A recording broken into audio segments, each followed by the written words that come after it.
Hello, and welcome to another edition of Public Affairs Public Access. I'm your guest host, David Hutzelman. This is a show where we discuss public policy, politics, and even philosophy from basically a libertarian perspective. And I'm often asked, what in the world is a libertarian perspective anyway? So I just kind of try to set the stage by saying libertarians are actually a pretty broad group of people. They're people from a political standpoint who are socially tolerant and liberal, and from a economic standpoint are generally conservative and favor fiscal sanity in the government. They're also basically in favor of free market economics, although not the overregulated crony capitalism that we seem to have today in our market society. And they're very supportive of the freedom of individuals to make their own personal choices about lifestyle or substances that they ingest or who they choose to associate with. Also, from a foreign policy standpoint, they're basically non-interventionists and don't believe we have any of the magic answers to send our troops into foreign countries to impose some sort of well-thought-out democracy on cultures that we really know very little about. And so there are also libertarians, of course, that can't be characterized politically. That sounds like kind of a grab bag of issues, but there are some underlying philosophy behind most libertarians, and some libertarians don't even believe that they should vote because it's an undue influence or use of force against other people. So what unites a lot of libertarians philosophically is something called the non-aggression principle, which means that no one has the right to institute physical force or fraud against someone else. So that little intro being over, I'd like to focus our attention this evening on the basically the bail and bonding system that's in place in Harris County today. And to do that, I have two representatives here who can shed some light on that process. I know I was extremely uninformed about how that works. And the first of these is Sandra Thompson, who is a professor of law at U of H, and has actually was a speaker at Houston Property Rights Association, where I became aware of this issue. And she's been a professor, and she's also the director of the Criminal Justice Institute. I guess that's affiliated with U of H? Yes. And she's been on the board of the Harris County Forensic Crime Commission, which I guess looked into the whole issue with the crime lab, and then recently about DNA samples and all those kind of things. Well, it's the board of directors for the Houston Forensic Science Center, which is the city's crime lab. Okay, very good. And along with her is Mark Ash.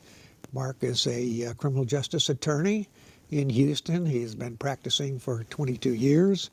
He was the Libertarian Party candidate for Criminal Court of Appeals, place 2. That's correct. In this past election, he got 321,000 votes.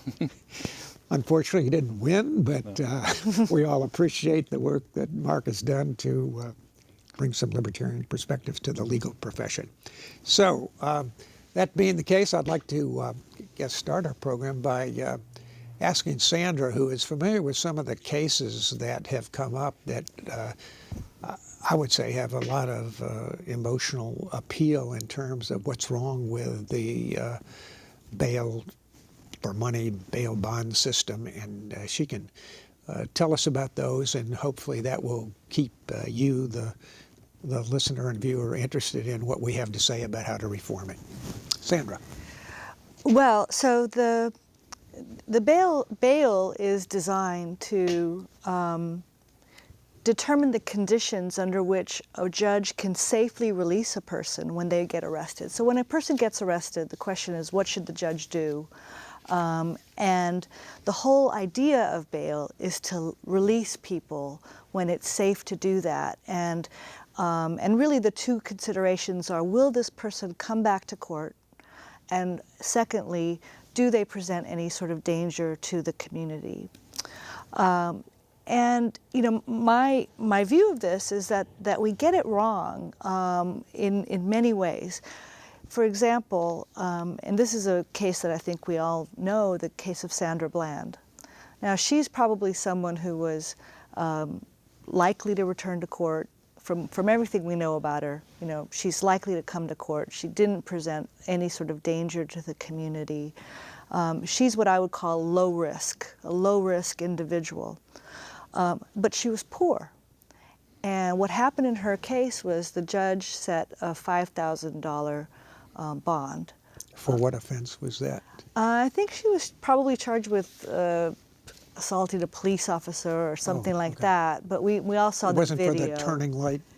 No, that's why she was stopped. Oh, okay. But ostensibly she kicked the police officer. You know, it's hard to see on the video, but it was some offense. But the point being, regardless of what her charged offense was, we could evaluate her, and she would be what we would consider a low-risk individual.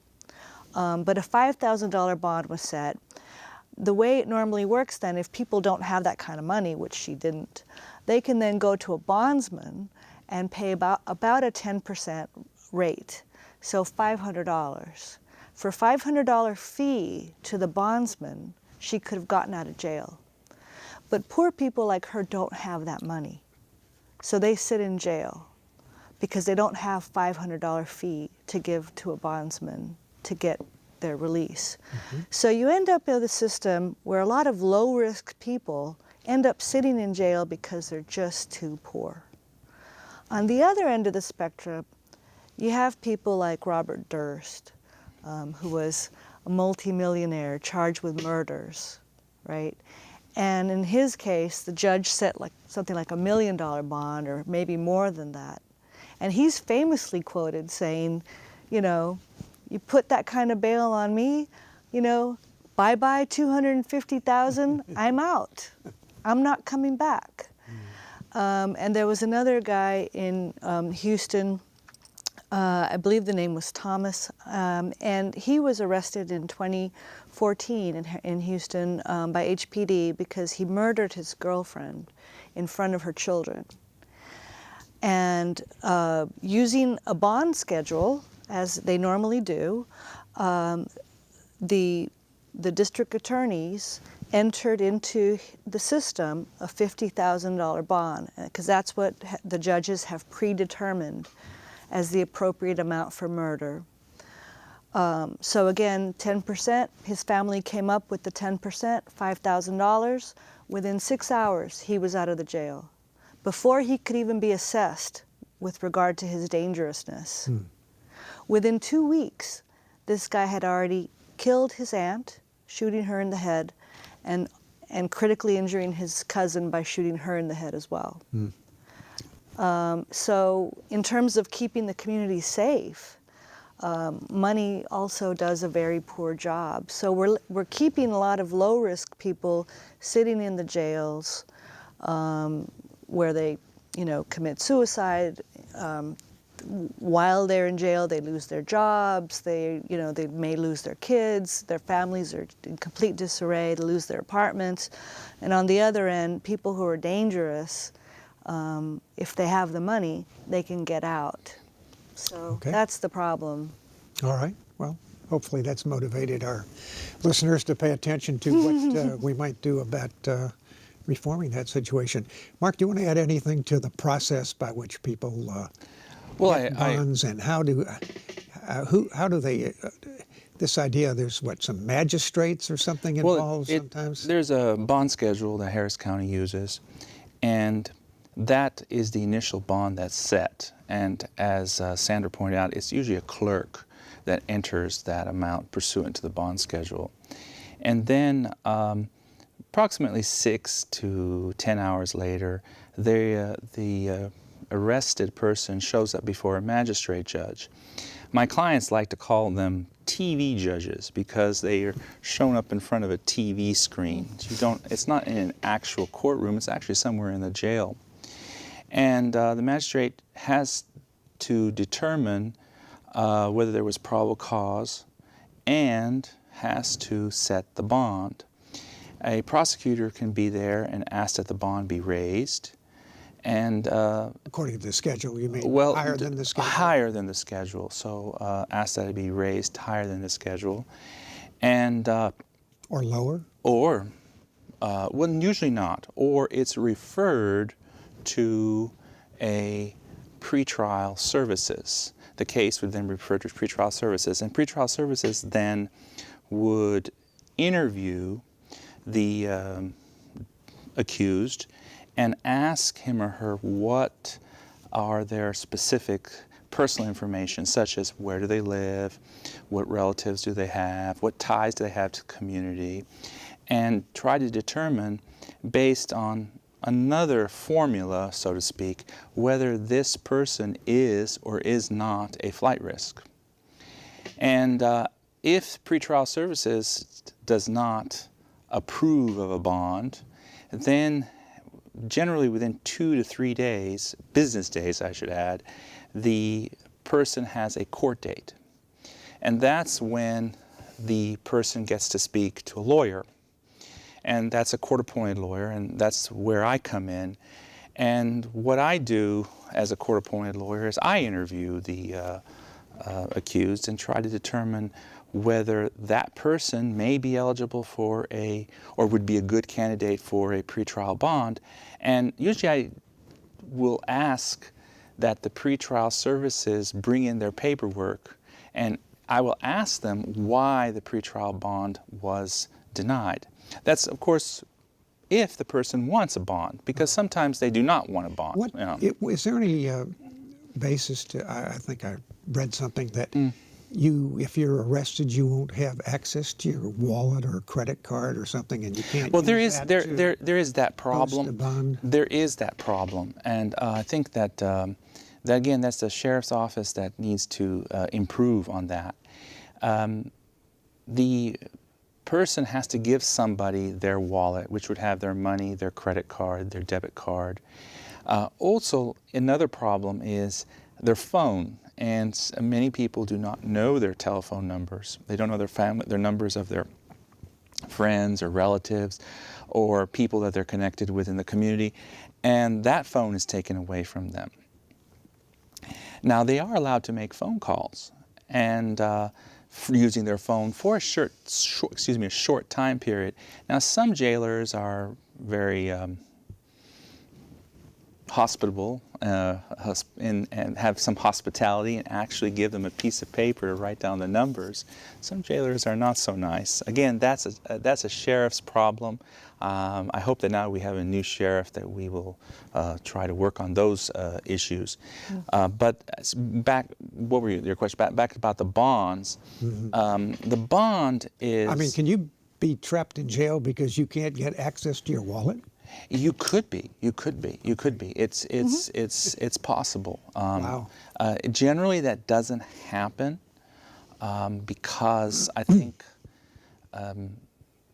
they are allowed to make phone calls. Okay. And they do make phone calls to people that they know, and usually people who do have something in their wallet do have some sort of ties to the community. Sure. And that's usually not a problem. The problem is that they make these phone calls and they realize that friends and family don't want to bond them out. They don't want to post that money, either because they don't have it or they don't believe that this person is somebody that's worth posting a bond for. Okay, there may have been family violence. There may have been property thefts of various sorts. The person may be a total drug addict, and they don't want to post a bond for this person. And I've heard that from people, because what will happen is then I will ask the client, why isn't anybody posting your bond, especially if it's a low bond amount? And generally I say, well, I've got mother, I've got father, I've got brothers and sisters, but they don't want to post it. So what I'll do is I'll call them, and I'll use my cell phone and actually hear the conversation. And then I'll say, well, now you know, okay? Now I know, now we all know. So, yeah, I mean, I think Mark's exactly right. But this points up the problem, right, which is you know, the pretrial services agency has what they call a risk assessment instrument that Mark was describing. A risk assessment instrument will give you a very good predictor about whether someone will come back to court and whether they're safe to be released. If they're safe to be released and we can predict they're going to come back to court, then the courts should let these people out, period. I mean, they should just let them out. Now, with the understanding, of course, that if they don't come back to court, they're going to get arrested, right, and have another charge on them. And you could even, as we currently do, say if you don't come to court, then you're going to owe us money, right? So they have these personal release, pretrial release bonds, which still have money attached, but only if you don't come back to court, right? But in the meantime, someone like Sandra Bland, who couldn't find a family member to let her out because they were in Illinois, right? She should have just been released because she was safe to be released. And the people who are dangerous, again, it might not be a very serious offense for which they were charged, but if the family thinks they're dangerous, the risk assessment is probably going to show that they're dangerous too. And if they're higher risk people... How does the risk assessment show that the family thinks they're dangerous? Not that the family does, but it would probably agree because the chances are that they have a prior history of violence, their age, you know, there are different factors. So these are like scientifically validated. Okay. So it's kind of But the mere fact that your family wouldn't bail you out is not prejudicial against what the person should be. It isn't. Okay. It isn't. And like Mark said, it could be that the family just doesn't have the money, right? But, you know, when we're making decisions based on who has money and who doesn't, you make very bad decisions, right? It really ought to be based on who's risky and who's not risky. Okay. Because you're going to get a lot of people who are dangerous who have money in their wallets, you know, and that's the problem. Okay. Well, I don't think that that's the big problem in the vast majority of cases that we have here in Harris County, or I think in the criminal justice in the United States. I think that the problem is that there are a lot of people who probably aren't a flight risk who should be getting pretrial bonds. Now, as far as richer people, or middle class and upper class, there's no reason why they should not post a bond like anybody else would. And if they are dangerous, then the judge can impose bond conditions. That could include no contact with a witness, especially the complaining witness, people who are closely associated with the witness, reporting for supervision, for pretrial supervision, and even, in appropriate cases, electronic monitoring. But to say that people should not, the bonding companies should not be there because some rich person would pay and then they could be released and they could be dangerous, would not be fair to the rich person who would be able to pay a bond and who, in the vast majority of cases, would show up to court. But that just challenges the whole system of why should we even care if the rich person can pay the bond or not. I mean, if he's liable to show up and he's not a risk to the community, why just let him out? Well, yeah, I mean, exactly, because, you know, if you got arrested or I got arrested, we would go to court. And the vast majority of people actually are low risk in the sense most people will return to court. And I challenge the idea that they should have to pay. If they're low risk, I don't see why they should have to pay hundreds or even thousands of dollars when a risk assessment shows that they're not, they're not. Yeah. What do you think of the argument that having bail bondsmen really just kind of outsources the responsibility for the defendant to show up at trial at some time in the future, and it saves the government money and not having a pretrial services organization and all, and somebody else takes the risk as to whether this person is going to appear for trial or not? That's an argument that's made. There's some truth to it, but very little actually, because what we see is that most people come to court anyway, and if they don't, it's not because, if they don't, it's not that the bondsmen are not really the ones that are bringing them in. So they will make the argument that we make sure people get to court, and if they don't come to court, we bring them in. But I think statistically that's actually not really so much true. I can't talk about statistics. I can only talk about my personal experience. There are people who post bonds through bonding companies, and bonding companies will actually transport them. They will pick them up from that's a service that they offer, that they pick them up from their residence and take them to court, saving them having to park their vehicle, especially here in downtown where it's very crowded. And I've seen that. I've also seen bonding companies that do require the accused to report to the bonding company, either by phone or sometimes in person. Some bonding companies require that their bond, although it's 10%, that a payment plan can be made. Now, they'll, like with anything, if there's going to be a discount if they make the full payment in full versus a payment plan, they're going to actually earn more money. And if they're not making their payments, then they would then be considered more of a risk to the bonding company. Again, if that person couldn't make the payments and the bond was given up, or what they call surrendered, the bonding company surrendered, then at that point pretrial could come in and give a pretrial bond. I have seen that happen. I have seen it happen where the person the bond was surrendered, and then I asked for and I got from the judge a pretrial bond because they were poor.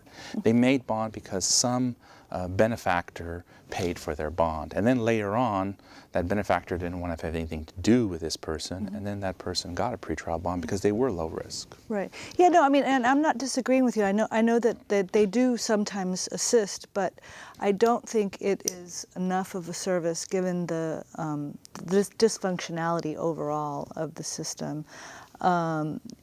So, in many cases, most bonding agencies don't give you rides to court. They may call or they may require the person to call them and check in or what have you, but they're not really picking people up and taking them to court. And when people don't show up, most of the times they get back to court ultimately either on their own or because the police pick them up, because a warrant will issue when a person doesn't show up to court.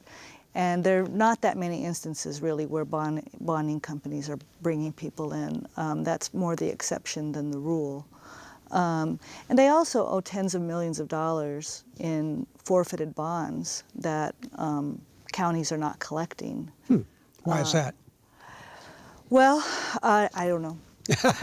I mean, my sense is that we just don't have a very good system of collecting it. Maybe there's no political will to collect it. I honestly, I don't know why. Make some but it was well-placed contributions to I couldn't say. I'm not in the bonding industry. I don't know why that's done. But my understanding was the rule was that they do have if they don't show up to court, the bonding company has 4 months to bring them in, so that their money is not forfeited. But you may be correct. There's a lot of bonds that are outstanding that the county is not collecting on, that could collect for that. That 4-month deadline is long gone. So. No, I'm saying even when they do have judgments against they're not paying. No. So yeah, there's a lot, right, in most cases the bond's never even forfeited. I mean, they're not getting judgments in the first place. Yeah, because they have a time period at which to bring them in. Well, bring them in, that's the part I'm challenging as well. I think people are bringing themselves in, or the police are bringing them in. That's true. But the bonding company ultimately they have some responsibility. Responsibility, and if they're brought in by the police or they're brought in by themselves, then the bonding company service has been accomplished. They actually are not on the bond anymore. But you're right. With the judgments that are outstanding, that's a problem because county has not been collecting on them. Yeah. Just maybe not exactly to me. What happens to someone that can't afford the bond, and they come to trial and they're given a fine, and they can't afford the fine, then what happens then?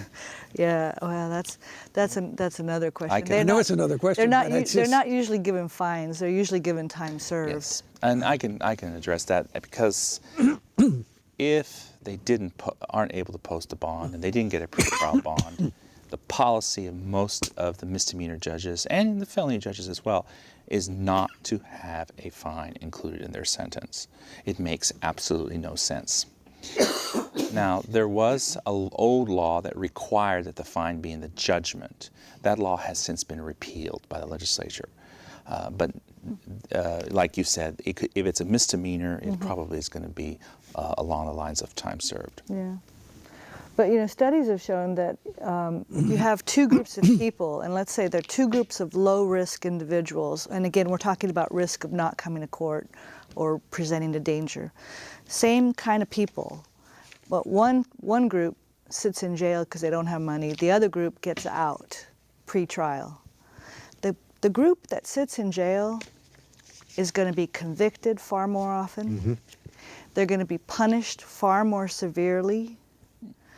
But you can imagine why that is, right? Because if you're out, you're able to challenge your case. And by the way, also, you're much more likely to have your case dismissed if you're out pre-trial than if you sit in jail.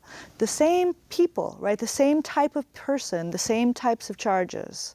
But if you're out pre-trial because you had the money to get out, you're going to have your cases dismissed more often, lower sentences, and fewer convictions overall. And if I can add to that, the district attorney's office will many times, if it's just a property crime like criminal mischief, will just ask for restitution, the amount of the damages. And now, I don't know if for the viewers, criminal mischief is when you're alleged to have damaged somebody's property, and that property property damage was done by allegedly or by you intentionally. And so I'll give a classic slash the tires case, So the prosecution, if the person doesn't have a criminal history, will say, okay, if you pay for the slash tires, we'll dismiss the case. And obviously, the way that they can get the money to pay for the restitution is if they're out on bond, go out and earn a little extra money so they can pay restitution. And the victim will be made whole. Same thing could be with theft by check cases and other types of property cases that we're dealing with here. Yeah, you don't set up a debtor's prison. No, and yet the district attorney sometimes will offer time served if they don't have money for restitution, and that has happened. I've had people say, well, there's no way I'm going to be able to pay that restitution. Sometimes they don't want to pay that restitution. They have other bills like children and other expenses, and they want to pay, and they're willing to take a criminal conviction in lieu of paying, instead of paying restitution. But that choice should not be made while they're sitting in jail. That choice would be better made when they're out of jail, and they can think more clearly, they can talk to their friends and relatives, and they can make an appropriate decision in that, with respect to that part of their lives. What about the issue that bonds, or maybe even, well, I guess if there's a schedule, maybe it's not so capricious as to what the amount is, but doesn't that have a built-in mechanism that would make it likely that the person would plea out their offense rather than spending time in jail and actually fighting it in court? Yeah, so you're suggesting that if you don't have the money to pay a bond Right. and you're sitting in jail, Right. you're more likely to want to plead guilty. Right. Absolutely. People are desperate to get out of jail, right? They will plead guilty. And in fact, in Harris County just last year, we discovered something like 150 some wrongful convictions where people had pled guilty, Yeah. where there was actually no crime, right? Because they were charged with drug offenses, and the lab reports come back after they've already pled guilty, and the lab report says no drugs. Right. But these people pled guilty because they couldn't make bail. Yeah, I think Mark could eliminate a lot of those Well, cases. yeah, there was the precinct 4. There was a precinct 4 issue. Yeah, this okay? is separate from that, though. But Yeah. there was that too. I don't know, for viewers who do not know about precinct 4, apparently there was a property room where a lot of evidence was lost, located in precinct 4, and the DA had to come back and redo those cases because they pled to their cases to, and many times, get out of jail. Right. And so, yeah, people will plead to get out of jail, sometimes unnecessarily so. Yeah, okay. But if they weren't a flight risk and they weren't a danger to the community, that wouldn't be an issue, right? Yes, again, Right. I mean, if you have pretrial release that's risk-based and individuals are out, right, then they can just sit around and wait for the lab reports. They're not in a hurry to plead guilty Yeah. to felonies and because they're stuck in jail. again, that's why bail, I think, is important, that because the prosecutor is not ready. They need their information. The defense needs their information. They need lab reports. They need to talk to the witnesses. And this information is not given to you right away. It takes time. That's why the case it remains open. But you said that's why bail is necessary. Why not just pretrial release? Well, Would you pretrial accomplish the release same thing? is the same thing. Yeah. It's just that pretrial release will take longer to approve, like 2 or 3 days. So it could take versus a bail. It's set, and we know that's what it is. And so we start with the bail amount. We start with, this is the amount of bail. Then let's see if we can get him a pretrial bond based on flight risk. And that's the way it currently works here. Yes. But that's not how it has to work, and it's not the way it works in other communities. Yeah. What? Do you have some? Because risk assessment takes minutes. I mean, it really literally could take 15 minutes to fill out the questionnaire, and a lot of this stuff can be done. It's not done that way now, but it can be done electronically using publicly available databases. It works that way, for example, across the state of Kentucky, and so judges would almost immediately have access to risk assessment to make a more informed and individualized decision on each person's likelihood of danger or of returning to court, and have better judgments than simply following a bond schedule with money amounts where you're not even taking into account a person's ability to pay. So really, in that sense, the schedule is arbitrary because $2,000 to a poor person is a very different amount than it is to a rich person. What do you say to the comment, though, that while current system may overly rely on a bond schedule, I've heard criticism say, "Well, I don't want to be sent to jail because of some computer program." Won't they have that same tendency to say, "Okay, we gave your bail to the computer, and now it says you should go to jail or whatever, not have bond or whatever else"? Isn't that a danger too? Well, I think that in any event, we're making a prediction, right? It's Right. a predictive Nobody exercise as to whether this person in front of us is likely to commit another crime or to not come to court. That's a prediction. And we can either let individuals do it, like judges do it, based on whatever, beliefs they have that may or may not be very well informed, that may not empirically have any basis, that may be discriminatory, or we can rely on validated predictors.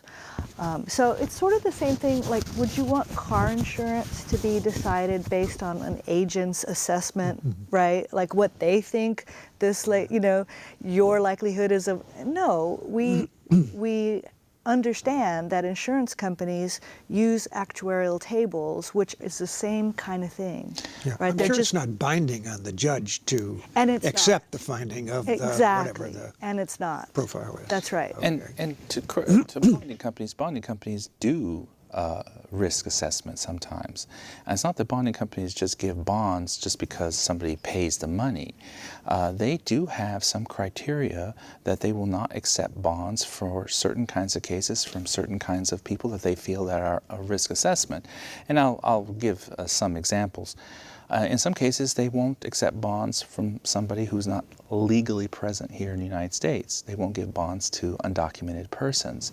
Sometimes they won't give bonds to people who have lots of criminal history involving prostitution and theft. And so bonding companies act as a bank or a creditor to decide whether they will post a bond or not for somebody. And I don't think that bonding companies should be abolished like they were in the state of Kentucky. And that's basically what would happen if we had an exclusive system with pretrial. I think pretrial does serve its purpose. I do think assessments are important, but I think bonding companies serve a purpose as well. I think they serve a purpose to put a check on another check on possible abuse by government. Okay. Would you like to give a little commercial on how many of these offenses we probably ought to get rid of anyway? And then well, that too. Be I mean, issue? people say that our jails are overcrowded because they're not able to get bond, and they're waiting for their trial date, they're waiting for the disposition of their case, they're waiting for their lawyer to come in and give them a good offer. And the crowdingness of the jail has to do with the fact that there are so many offenses that are criminalized. And I was looking at a memo written by Judge Margaret Harris of Court Number 5, and she amended the local rules to state that personal bonds are favored in certain cases absent good cause. What's a personal bond now? And a personal bond is the bond that would be approved through the pretrial services, through the courts. And that's how they doesn't have anything to do with a commercial, personal, commercial? No. What? No, it's not. No.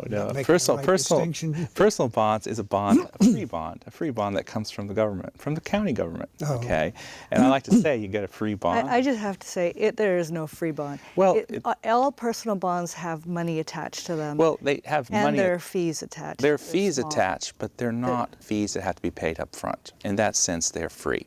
They're free at the moment because you sign the bond, Right. and then the personal bond, they could owe money. And the money is very little. It's usually $20 or no more than... That's the fee, That's but the there's fee. also the amount which corresponds to the bail schedule that a person would have to pay if they don't come to court. That's true. If they do not come to court, then a warrant is issued for their arrest, and that would be the amount that they would have to pay. And they would have Okay, to. so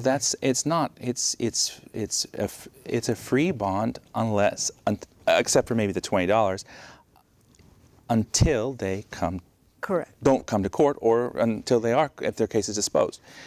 But what I was getting back to is that, personal bonds come from the county, and they do not charge a fee to get that bond, except for, in some cases, $20 for the administrative processing fee, which can be paid later.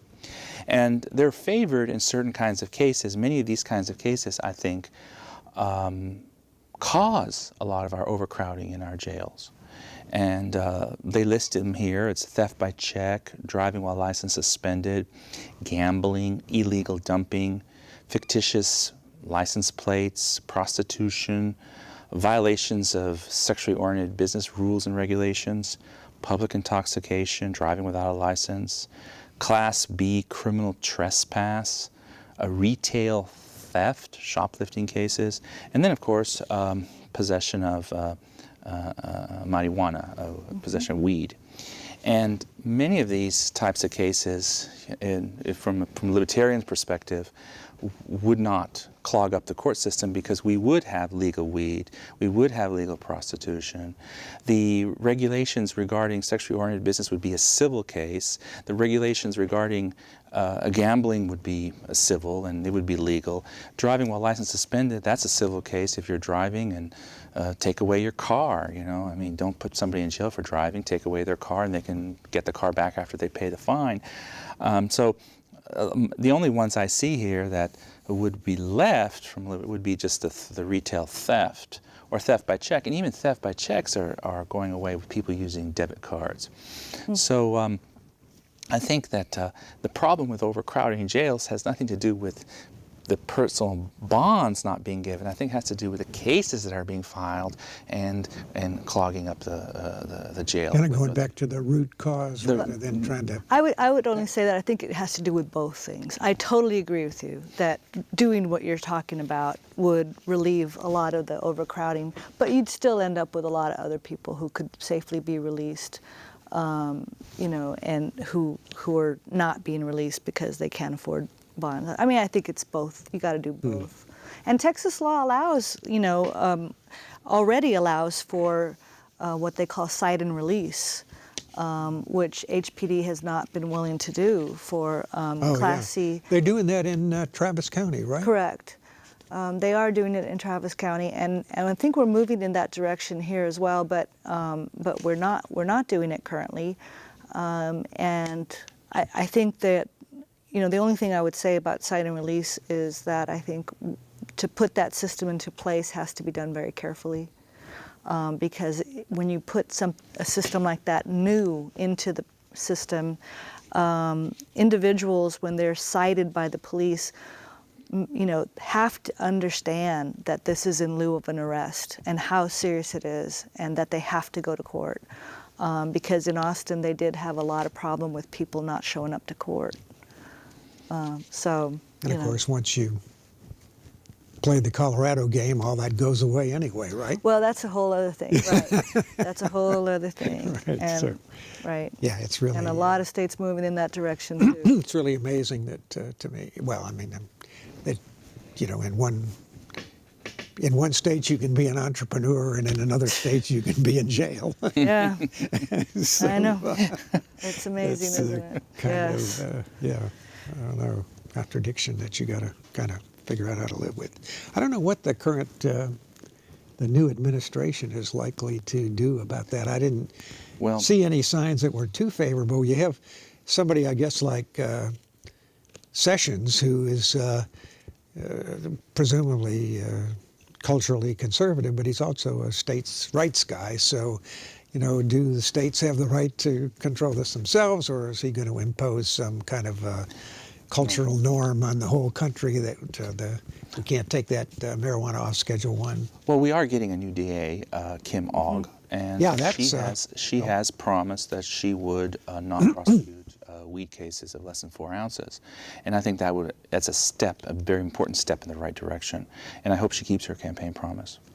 Okay. Right? Well, she had that policy when she was DA, didn't she? Well, she never was a DA. Okay, she was just assistant DA for a short time period. She was never. This will be the first time that she'll be elected as our elected DA. Yes. Well, I know one of the things they attacked her about was the fact that, oh, you know, she would let all these drug criminals off, and, you know, that's why she lost the election, whatever, 4 years ago or however long ago that was. Yeah, that may have been. Now, of course, people have come around to seeing that the Colorado experiment of legal weed is working. Yeah. Okay, it's and so people should not be in jail or be charged with those kind of cases. I don't think they should.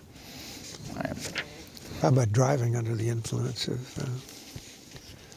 marijuana? What do you think about that? Well, driving under the influence is not the law in Texas. The law in Texas is driving while intoxicated. No, I understand. And although they have DUIs in other states. I think Oregon or Washington is wrestling with how do you tell if somebody really is under the influence of some drug when they're driving, and not sure they have any testing that's really reliable. The law in Texas, I think, is much better that you have to prove intoxication, not just mere merely being under the influence. Oh, okay. You have so to you prove. would have to prove intoxication with a Yeah, marijuana user as well? Yeah, What's whatever. the definition of intoxication? Intoxication is not having the normal use of your mental and physical faculties. Okay. And the normal is a question for a jury to decide.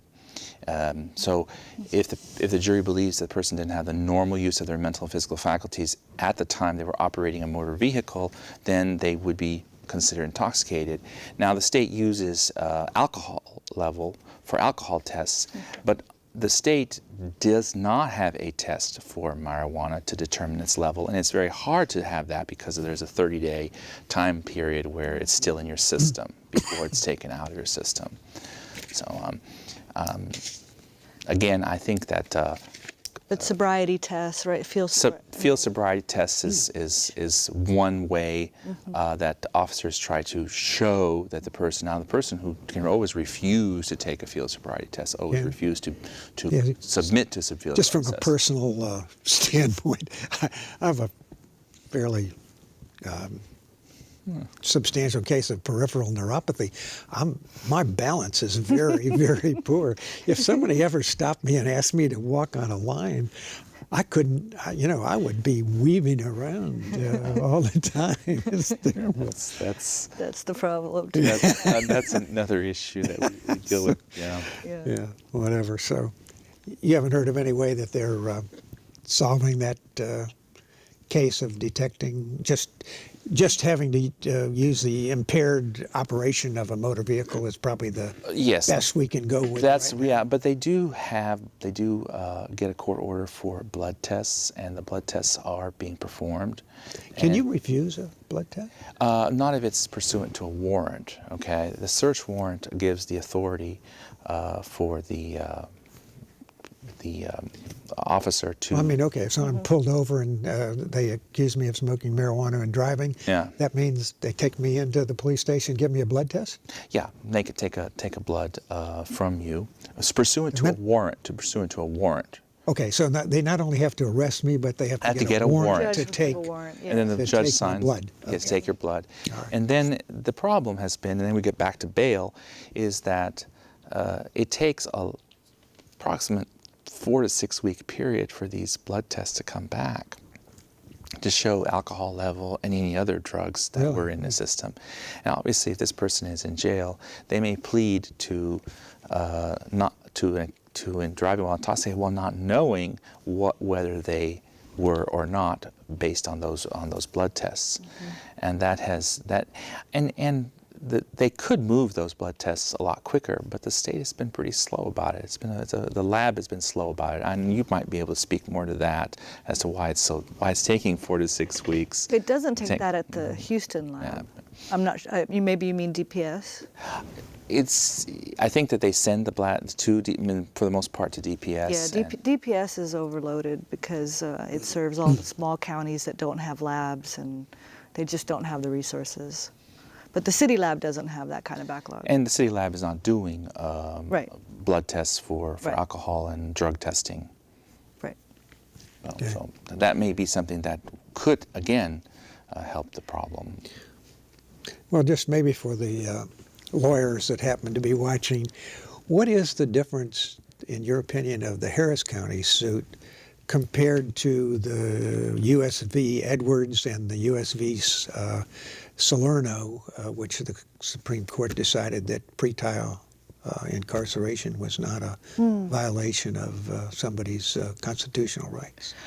Right. So Salerno was really just a question of whether an individual could be detained, like preventive detention, right? So the judge decides you're too dangerous to release, or we don't think you're going to come back to court, so we're going to hold you, right? We're not even going to allow you the possibility of posting bail.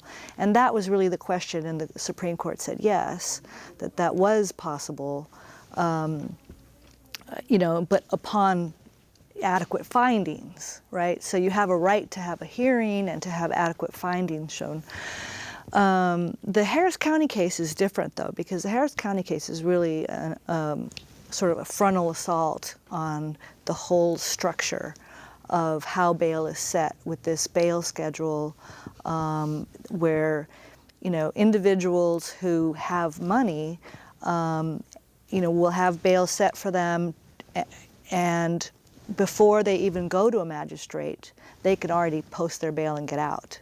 So anybody with money posts bail and gets out immediately. And risks are only assessed for people who are held beyond that point. Oh, okay. Okay?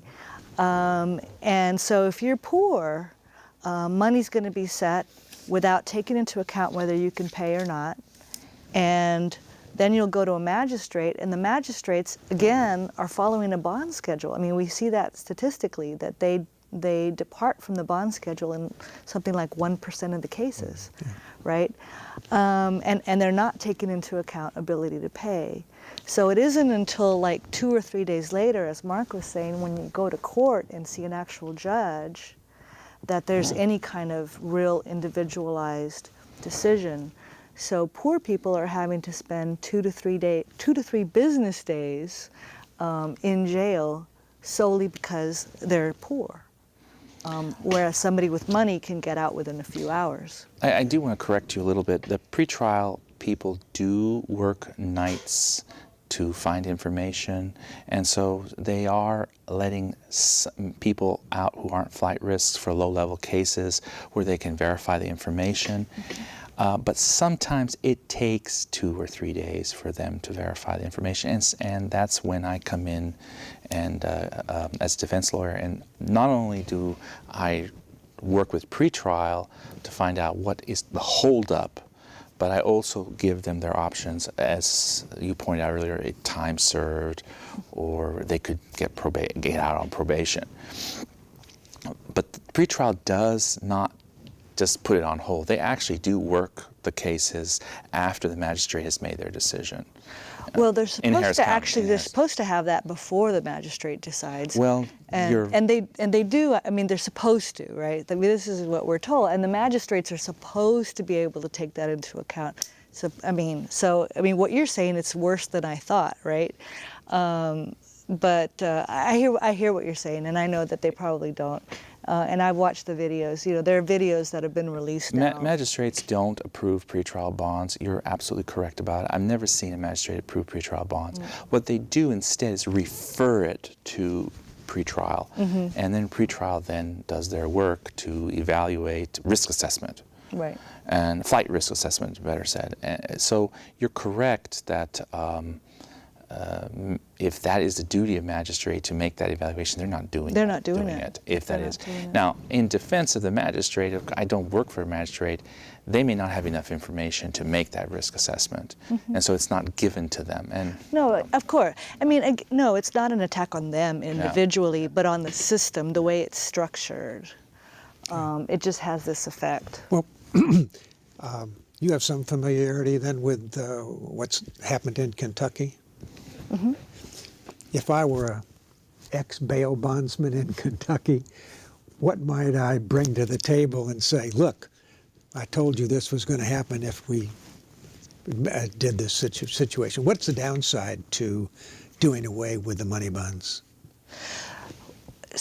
What's the downside? Yeah, the downside. What would an unemployed bail bondsman say that had been put out of business by this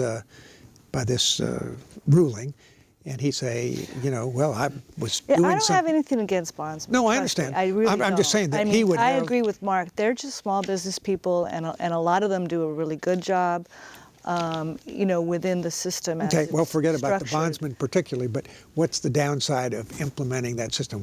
Has Kentucky got some data back that shows what the pros and cons of that system? Kentucky's the gold standard. Yeah. I mean, so No, for I know example, it's the gold standard for setting the rules. I'm talking about what are the consequences or the unintended consequences, or what would people say that didn't favor that rule to begin with? You don't know? I don't know of any negative consequences. Oh, okay. So it's all positive. There's nothing that's negative about doing away with money bonds. From not from what I can see in Kentucky. From your standpoint. Well, I mean, if I could just answer the question, you know, in Kentucky, they have statewide, their jail population is only 28% of pretrial detainees, and the rest are all convicted people, right? And that's what you would sort of expect, right? That because we normally think that jail is where you go when you get convicted. Yeah, sure. It's not where you go before you've even been tried, Right, exactly. right? If you look at Harris County, just on Wednesday, yesterday they had their meeting, and the pretrial detainee population is now 78%. That's the highest it's been. 78% pretrial detainees. Compare that to Kentucky, that's 28%. It's a completely upside down system. I mean, it just shows you like there's something very, very wrong. And statewide, we're over 60%. Sure, that's across all the obviously counties that's in- the statistics that you can show if that rule is implemented. I'm more concerned about what are the unintended consequences. Do you have any unintended consequences of that rule, Mark?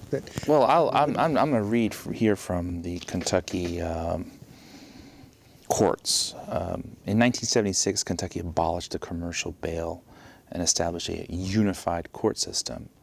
And it was the first state to implement pretrial services on a statewide basis.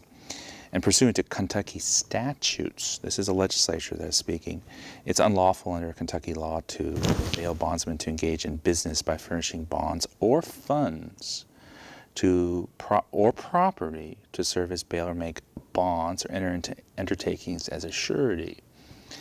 And in 2003, Kentucky used the public safety assessment. Now, from 1976 to 2013, I don't know what kind of assessment they were using, but they used the assessment, public safety assessment, a risks measuring tool developed by Houston-based Laura and John Arnold Foundation. And the Arnold Foundation is the funder of the Marshall Project. The algorithm is based on nationwide data from 1.5 million criminal cases and is based on the defendant's criminal record. The foundation plans to make it widely available for free. I have a problem, especially from the libertarian perspective, that bonding companies are not allowed to conduct business in Kentucky. And if somebody wants to post a bond and doesn't want to go through this assessment or any other kind of assessment that the state of Kentucky comes up with, that they don't have that option. Yeah. Now, and I, as a libertarian, we believe in civil liberties, we believe in individual rights, and the right to make bond should not be denied. It is not a right in the U.S. Constitution. It is a right in the state constitution. Okay. And it says under Section 11 of the Texas State Constitution, all prisoners shall be bailable by sufficient sureties, unless for capital offenses. When proof is evident, which means you have to find the magistrate judge or some judge has to find probable cause. And then it said, and this provision shall not be so construed as to prevent bail after indictment found upon examination of evidence. Okay. So, if you're in... Hate to cut you off Yeah. too soon, but we've got to wrap up now. We're running out of time. So Appreciate you. I'm just letting, from a libertarian perspective, that bail is part of the fabric of our Texas Constitution. Okay. And I don't think that it should be messed with. Oh, very good. All right. Well, I'd like to thank both of our participants. Sandra, thank you again. The second Thank time you. I've gotten a chance to hear some of your views. And Mark, I appreciate you showing up too.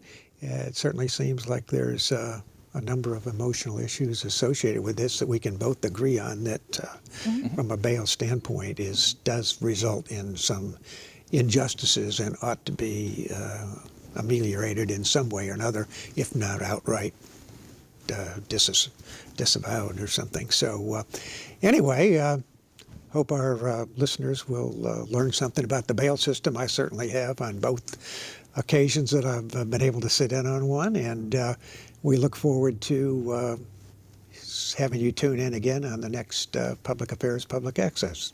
Thanks for watching.